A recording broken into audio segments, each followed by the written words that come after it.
Hello, Oak Knoll Lutheran Church. I'm intern Ben, here this week to share the midweek check-in. Our text from this week comes from the book of Micah. And if we go 3,000 years into the past to the time of Micah, we see a divided ancient Israel.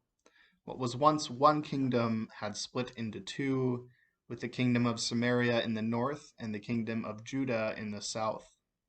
And to the north of them was the Assyrian Empire that had conquered the northern kingdom of Samaria.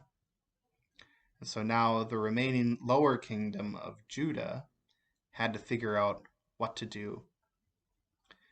And one thing they could have done was offer sacrifices to God in hopes that God would save them from the Assyrians. But the prophet Micah, from a rural village, had seen his people suffering.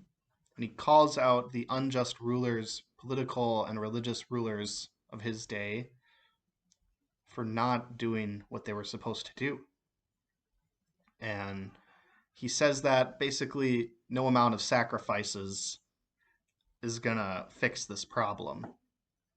But what God wants from us is to live justly and to love kindness and walk humbly with God. And in the ancient world, sacrifice was a big deal. It was thought that the more that you would sacrifice to your God, the more you could appease them and the more you could get from them. But God, through Micah, is demanding a different kind of sacrifice, and that's for us to live righteously. And so if we move forward in time to the time of Jesus and the Roman Empire, we see someone who lives in this way. We see Jesus who lives humbly, who lives with kindness and justice towards those who were the lowest in society. And we see Jesus, like Micah, calling out the leaders of his time.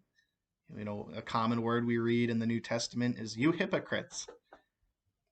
And so as we come to our own time now, we can look to Jesus to see what it means to live righteously, and we can follow Jesus in that way of doing good. We can follow Jesus in that way of doing justice, loving kindness, and walking humbly with God. And it's likely that we will fail in this pursuit, as we are all too human. But as we remember our baptism, as we remember the cleansing waters that are with us each day, we can remember that each day we are born to new life in Jesus Christ, and that each day we can work to make this world a little more just, a little more kind, and a little more humble. Thank you for watching, and have a great week.